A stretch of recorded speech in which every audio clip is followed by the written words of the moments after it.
In this video, I am going to show you how you can simply add a YouTube video onto Google Slides. So without wasting much time, let's get started with the video. So first up, what you want to do is that you want to create a blank presentation or click on any presentation you have been working on. Once you do that, you can then click on this plus icon to add another slide and then go onto YouTube and then share the link of the video you'd like to insert onto your Google slide. So for example, I want to use this video right over here. I'm simply going to right click and then click on the copy link address.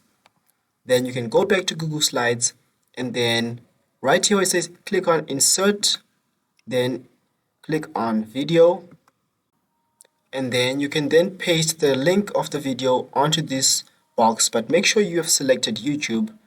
Then Control V to paste the link and then click on the search. And then confirm if it's your video by clicking on it, and as you can see, it's the same video I copied the link from. So I'm simply going to click on the video. So click on the video to edit, then click on insert. And your video should be inserted onto the slide right over here, and you can size it however you want. So if you enjoyed this video or you found it helpful, please leave a like, comment, subscribe, and I'll see you in the next one.